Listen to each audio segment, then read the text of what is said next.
Olá, estudantes! Sejam todos muito bem-vindos para mais uma videoaula da disciplina Gestão da Remuneração e Políticas Salariais. Vamos continuar com o nosso conteúdo sobre o plano de cargos e salários e hoje vamos falar da avaliação e classificação de cargos e salários e dos métodos de avaliação de cargos e salários. Para assegurar o equilíbrio interno dos salários, são utilizadas a avaliação e a classificação dos cargos, que são esquemas tradicionais para comparar cargos na estrutura de salários da organização. Em outras disciplinas, nós já vimos a descrição e a análise de cargos, assim também como a sua construção. Por meio desse documento, deve-se iniciar a avaliação de cargos, que nada mais é do que uma comparação, e depois realizar a classificação de cargos, que é um processo de hierarquia, de forma a definir a estrutura de salários que vai compor o plano de cargos e salários. Como isso funciona? A avaliação de cargos é o processo pelo qual se aplicam critérios de comparação de cargos para conseguir uma valoração relativa interna dos salários dos diversos cargos. E a classificação de cargos é o processo de comparar o valor relativo dos cargos a fim de colocá-los em uma hierarquia de classes que possam ser utilizadas como base para a estrutura de salários, de forma que ambas, tanto a avaliação de cargos como a classificação de cargos, constituem as técnicas tradicionais para definir uma estrutura de salários com base na comparação sistemática e consistente que vai compor o plano de cargos e salários. Enquanto a avaliação de cargos busca fixar o valor relativo de cada cargo na organização, de forma que se busca a descrição e análise de cada um dos cargos e é feita uma comparação entre eles. E a classificação de cargos organiza os salários em classes, em uma estrutura integrada e coesa. Essa classificação ordena de forma gradativa os valores com as respectivas faixas salariais e ainda proporciona uma distribuição equitativa dos salários na organização para eliminar qualquer tipo de arbitrariedade ou dissonância. Nessa imagem, nós podemos perceber que existe uma classificação e uma ordenação dos níveis salariais dentro de uma organização.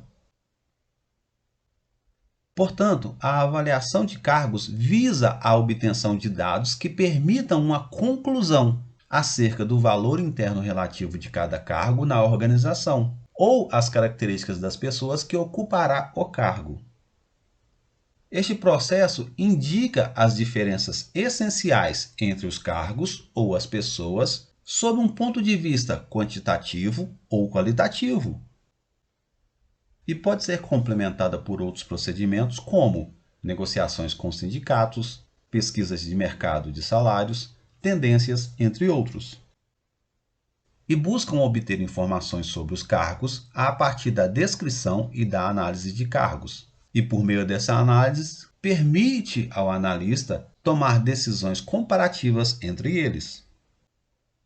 É importante lembrar que os métodos tradicionais, em sua maioria, enfatizam a natureza e o conteúdo dos cargos, deixando de lado as características das pessoas que os ocupam.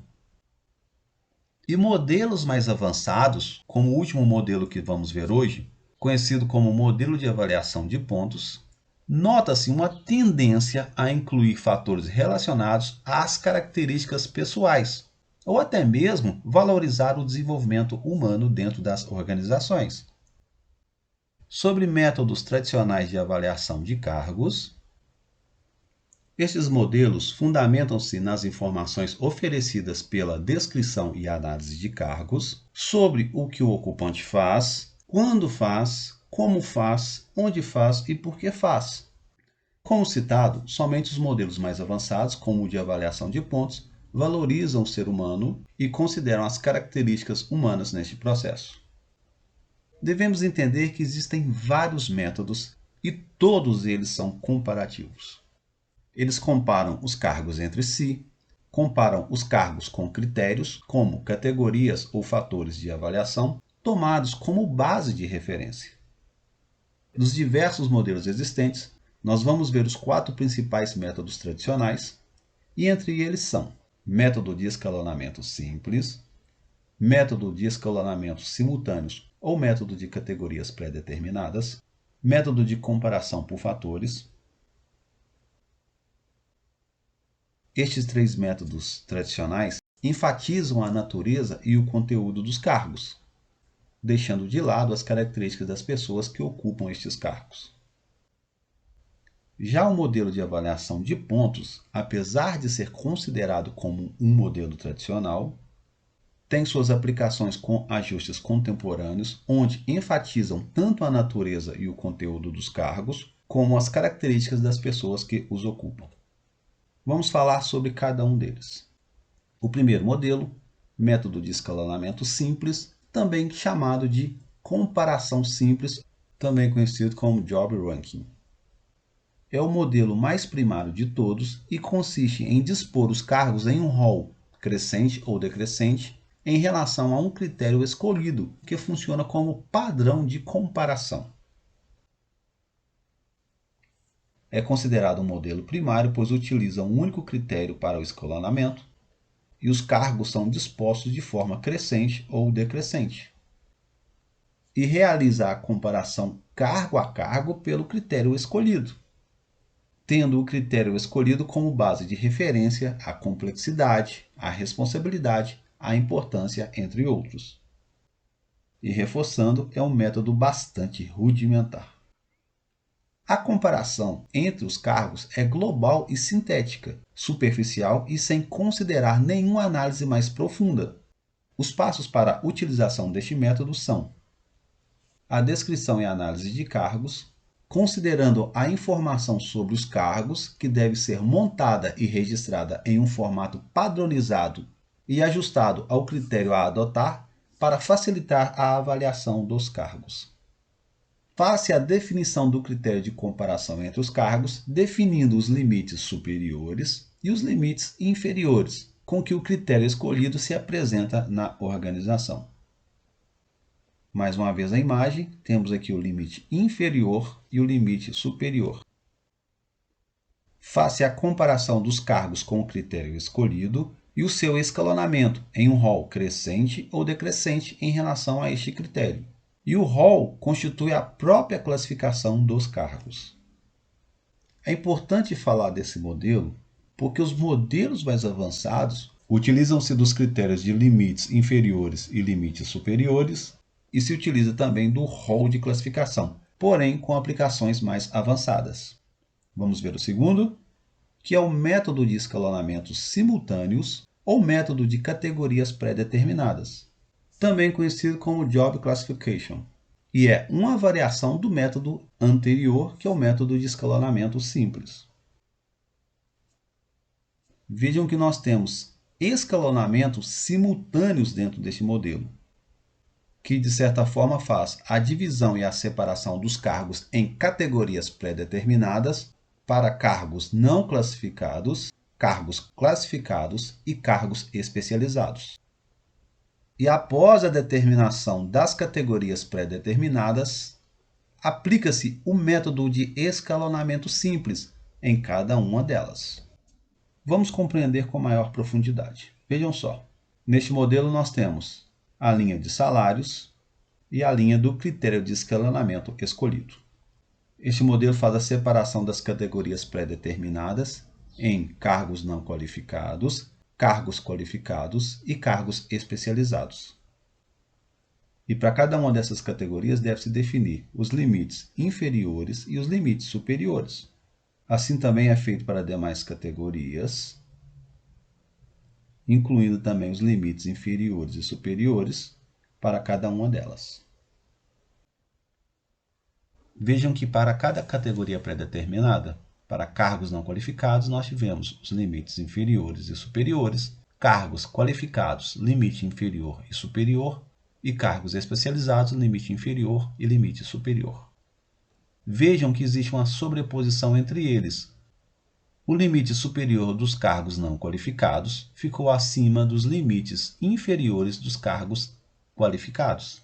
Assim também os limites superiores dos cargos qualificados ficaram acima dos limites inferiores dos cargos especializados. Esse modelo mostra que, dependendo da situação do cargo não qualificado, ele pode ter uma maior importância do que alguns cargos qualificados, e assim em diante. E neste modelo, nós também temos a classificação ou rol aplicado para cada uma das categorias.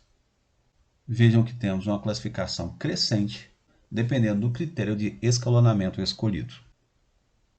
Assim também se aplica às demais categorias pré-determinadas, considerando que essa sobreposição faz com que os salários dos limites inferiores da categoria mais avançada, no caso cargos qualificados, sejam menores que os salários mais altos, dos limites superiores das categorias anteriores. E assim vai se avançando com o seu rol ou classificação, aplicando-se a todas as categorias pré-determinadas. Muitas organizações preferem trabalhar com cargos de referência, o benchmark job, em cada uma das categorias pré-determinadas para facilitar o processo. Assim, essas organizações escolhem um dos cargos dentro dos cargos qualificados para serem como elementos de referência para fazer os processos de comparação e classificação. O terceiro método, que é o método de comparação por fatores, trata-se do refinamento do método anterior, que é o método de escalonamento. É um método de comparação por fatores que, diferente dos modelos anteriores, de forma que, assim, esse modelo separa um grupo de fatores e a avaliação de cargos é feita utilizando todos esses elementos. E assim torna uma técnica mais analítica. Os cargos são avaliados e comparados por fatores de avaliação de cargos, assim denominados como fatores de especificações. Este método exige uma sequência de etapas por meio da coleta de informações a respeito dos cargos, que é o método que requer uma cuidadosa e completa análise dos cargos a serem avaliados para desenvolver especificações dos cargos em termos de fatores de avaliação. E a escolha dos fatores de avaliação, sendo que esses fatores de avaliação derivam das especificações dos cargos. Assim, em geral, o método de comparação por fatores utiliza 5 elementos de avaliação: requisitos mentais, requisitos físicos, habilidades requeridas, responsabilidade e condições de trabalho. Assim, esses 5 fatores são elencados e a eles aplica-se um peso em cada fator, de forma que recebe um número de pontos capaz de cobrir toda a amplitude dos cargos a serem avaliados. E estes percentuais são distribuídos considerando o peso da remuneração total para os cargos. Neste exemplo, temos R$ 2.200 de remuneração, de forma que 13% é distribuído para os requisitos mentais, 12% para os requisitos físicos, 45% para as habilidades, 20% para as responsabilidades e 10% para as condições de trabalho. Repetindo, estes 5 fatores têm que cobrir todos os cargos que devem ser avaliados, porque assim cria-se uma equidade de comparação de fatores para todos os cargos. Exemplo, num conjunto de cargos a serem avaliados, estes 5 fatores devem estar presentes em todos os cargos a serem avaliados. Aqui nós temos uma tabela elencando os 5 fatores e as características relacionadas a cada um destes fatores. Portanto, recomendo a leitura precisa desta tabela. E o quarto e último método estudado nesse conteúdo é o método de avaliação por pontos, também conhecido como Point Rating.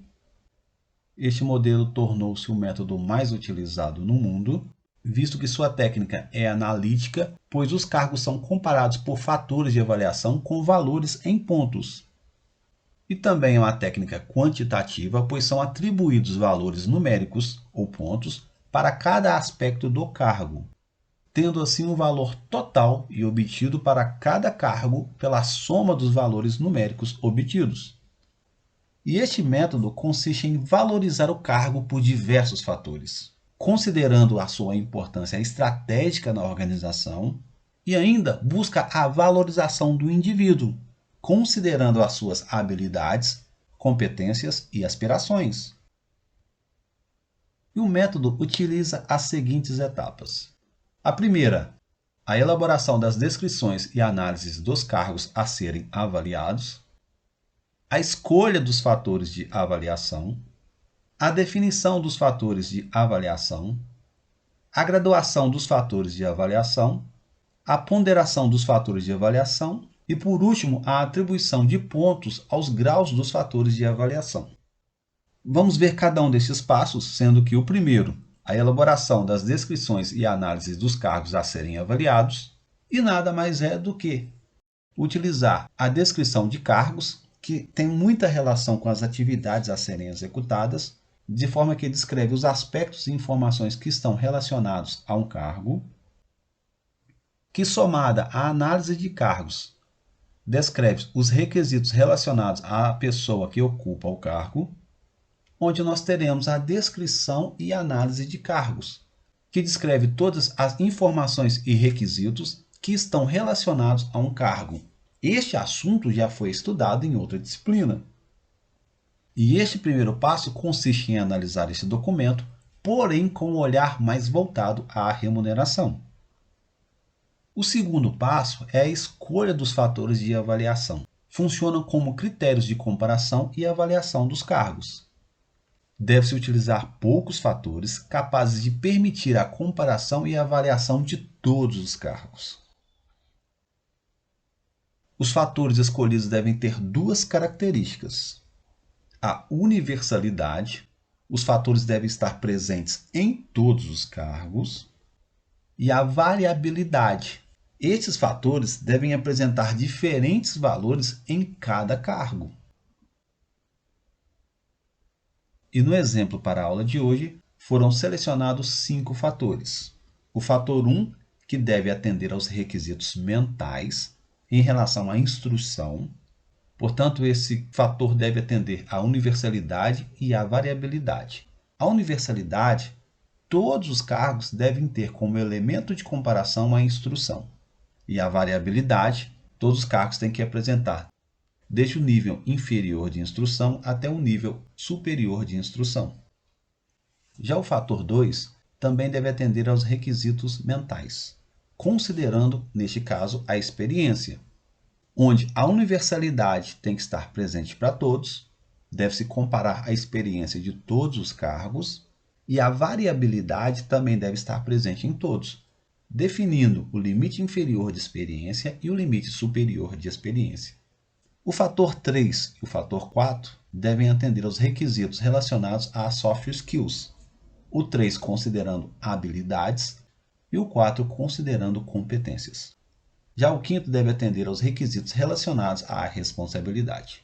Lembrando, todos os fatores têm que atender à universalidade e à variabilidade. O terceiro passo é definir os valores de avaliação, onde cada fator de avaliação deve ter um significado preciso para servir como instrumento acurado de medida. Neste caso, cada fator recebeu um peso no qual foi definido de acordo com as características institucionais desta organização. Esta organização atribuiu maior peso para experiência, considerando 25%, habilidades, considerando 21%, e competências, considerando 18%. Tanto os fatores selecionados como o peso atribuído dependem de cada organização e de seus objetivos organizacionais. Então, este modelo não necessariamente aplica-se a todas as empresas. Importante lembrar que a soma de todos os pesos deve ser igual a 100% para evitar inconformidade no resultado final deste método de avaliação. O quarto passo, graduação dos fatores de avaliação, onde cada fator de avaliação deve ser desdobrado em graus de variação. Neste exemplo, a instrução necessária deve ter 6 variações. Portanto, para esse critério, nós tivemos o desdobramento de 6 partes. E a quinta fase é a ponderação dos fatores de avaliação. Significa atribuir a importância relativa de cada um dos fatores no processo avaliativo, atribuindo a eles um peso relativo, Neste caso, essa ponderação começou no nível 1 com 15 pontos, indo até o nível 6 com 90 pontos. E para este fator relativo à instrução necessária, nós tivemos grau de variação 1. O cargo requer nível de instrução correspondente ao curso primário, atribuindo a ele 15 pontos. O nível 2, nós tivemos o cargo requer curso ginasial ou equivalente ao ensino médio, atribuído a ele 30 pontos. No grau 3, requer curso superior em andamento, considerando pelo menos 50% da carga horária do curso, e atribuído 45 pontos. Grau de variação 4, o cargo requer curso superior completo ou equivalente, atribuído 60 pontos. O quinto, requer curso superior completo e pós-graduação na área, atribuído 75 pontos.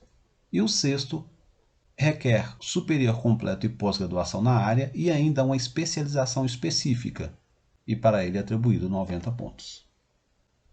Neste modelo, nós tivemos a variação entre 15 e 90 pontos. Portanto, essa atribuição de pontos vai depender de cada modelo a ser aplicado dentro da organização. E essa distribuição deve ser muito bem estudada, analisada antes de ser aplicada. E o ideal é criar um documento que deve conter todos os fatores de avaliação previamente definidos, considerando os graus de variações, os respectivos pontos e as justificativas das importâncias dos fatores e dos cargos para a organização. Assim, este modelo ajudará o avaliador no processo de construção da avaliação de cargos e salários, bem como a implementação do plano de cargos e salários. Entre os 5 fatores apresentados neste exemplo, vamos analisar 3 deles. O primeiro fator, instrução necessária, já foi relatado no slide anterior. Já o fator experiência necessária tem um grau de variação de 1 a 7 e a pontuação de 25 a 180. De forma que o grau variação 1, o cargo requer ao ocupante o primeiro emprego ou menor aprendiz. Neste exemplo, essa organização tem em seu plano de cargos e salários um projeto para o primeiro emprego ou para menor aprendiz. O grau 2, o ocupante requer 6 meses de experiência. O 3, 12 meses de experiência.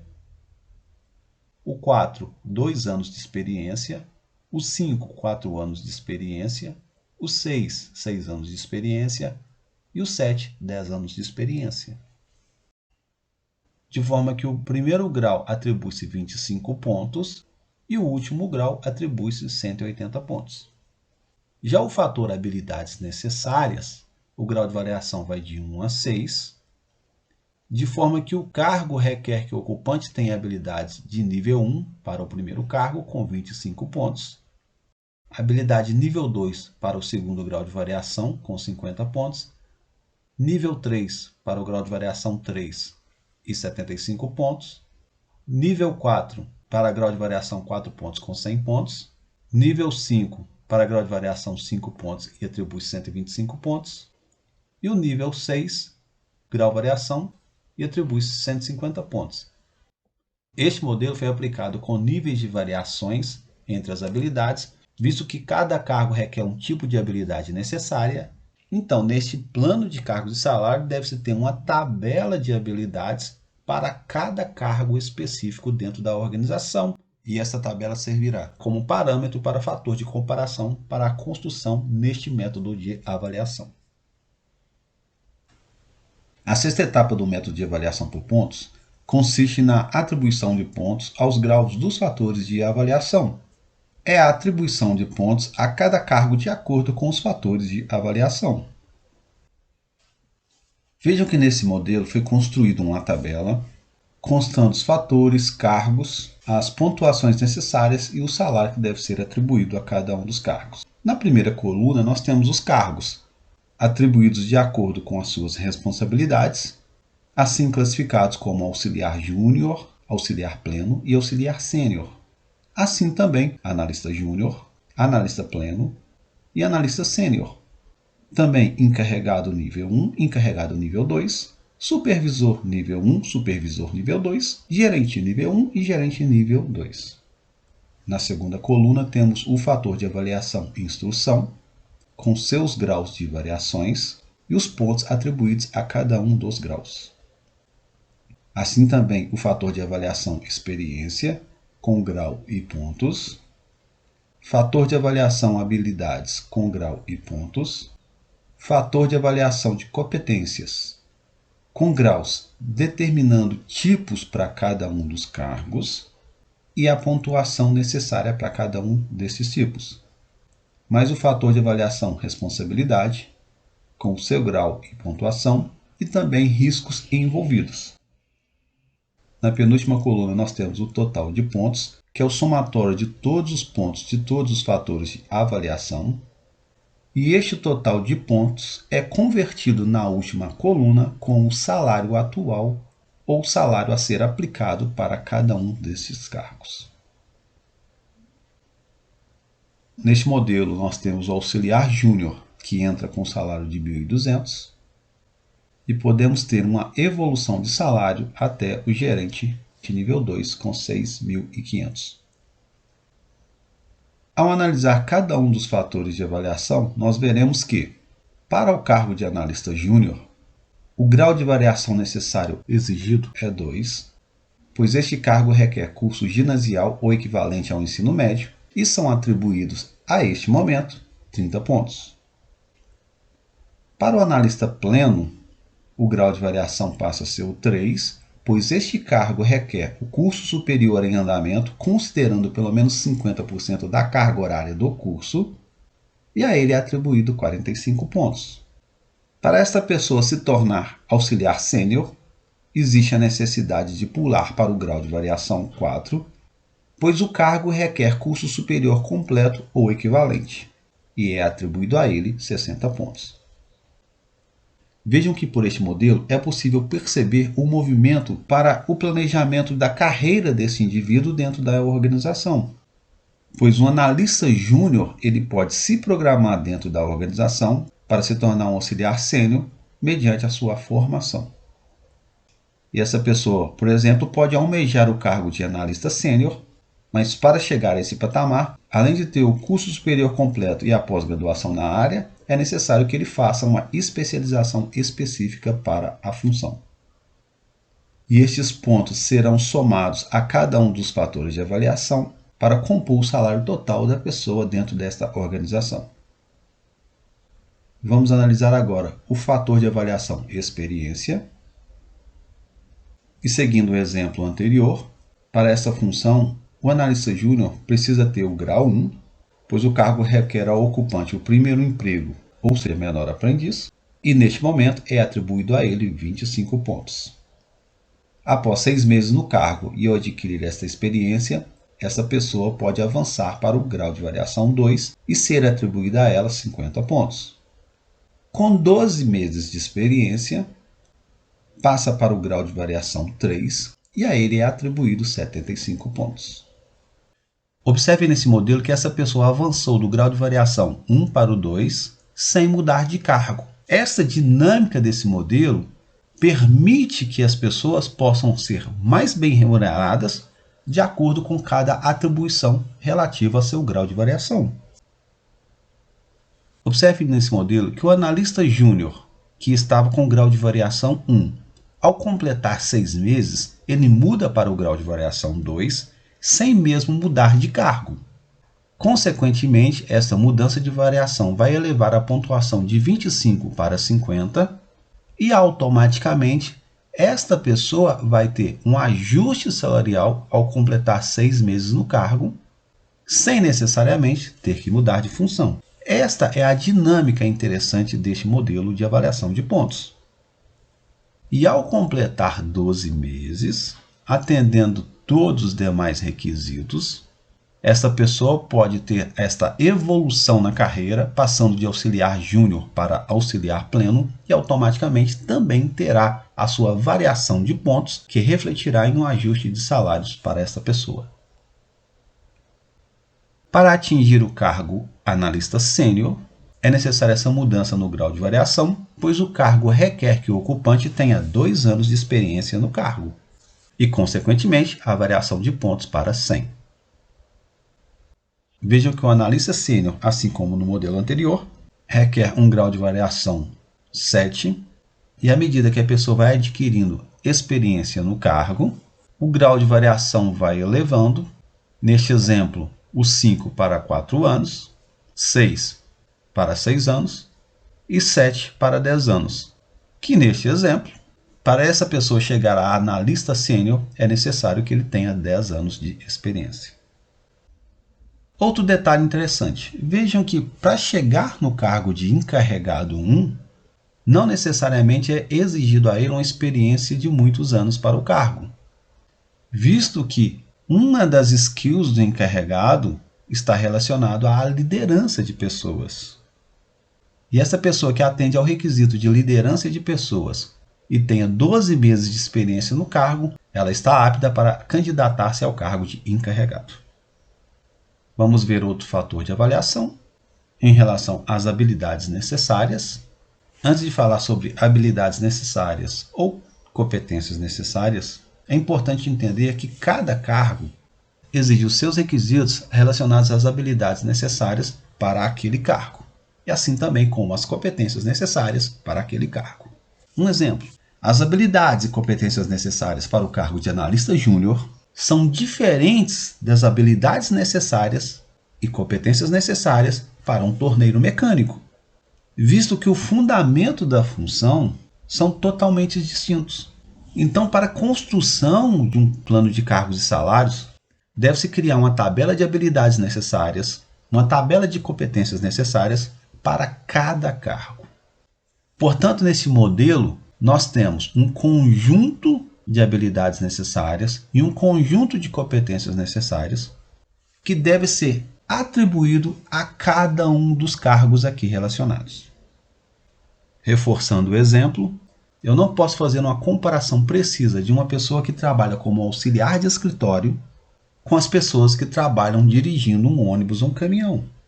Assim também as suas competências podem ser distintas. Por isso, há a necessidade de observar essas características e a construção de uma tabela para cada um dos cargos. E continuando nosso exemplo, nós podemos perceber que para auxiliar júnior, o grau de variação é 1 e este cargo requer que o ocupante tenha habilidades de nível 1 para o cargo. Vejam que para avançar para auxiliar pleno, não é exigido uma variação do grau de variação para este cargo, mas como visto anteriormente, é necessário a variação de grau 2 para o 3 para a instrução, do grau 1 para o 3 para a experiência, e para habilidades não há necessidades. E se avançarmos um pouco mais, podemos ver que, em relação a competências, ele tem que avançar do tipo 3 para o tipo 4. Ao avançar de auxiliar pleno para auxiliar sênior, para este fator de avaliação, é necessário o grau de variação 2, visto que esse cargo requer que o ocupante tenha habilidades de nível 2 para esse cargo, e automaticamente essa pontuação muda de 25 para 50. Para chegar ao cargo de analista sênior, além de cumprir todos os requisitos dos fatores de avaliação de instrução, experiência, este cargo requer que o ocupante tenha habilidades de nível 4 para o cargo e automaticamente essa pontuação vai para 100 pontos.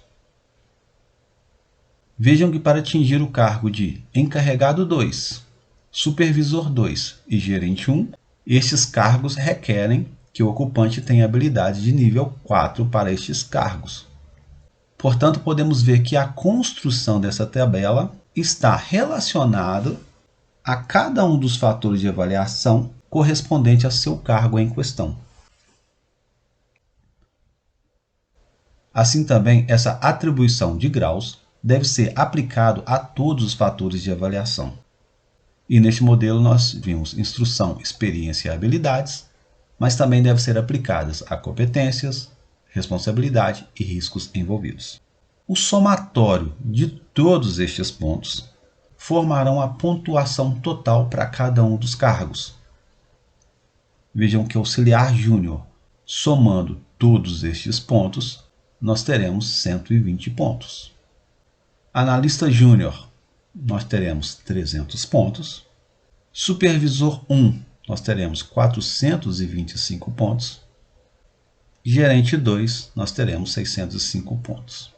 Vejam que nessa tabela existe a possibilidade do supervisor 1 receber menos do que o encarregado 2.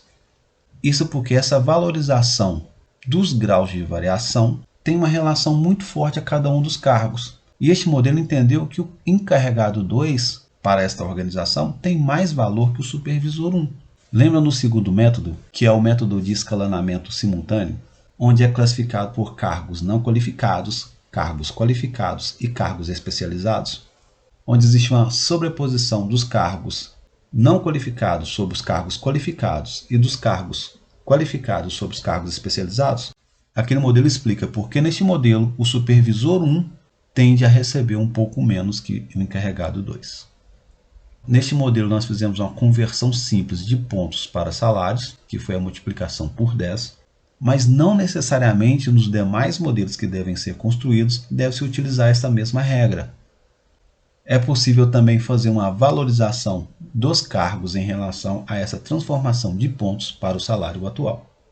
Vejam também que neste modelo nós tivemos uma distribuição de peso de forma equitativa conforme a gestão estratégica de pessoas desta organização, de forma que os elementos mais valorizados são a experiência com 25% do peso, as habilidades com 21% do peso e as competências com 18% do peso. Este peso também varia de organização para organização.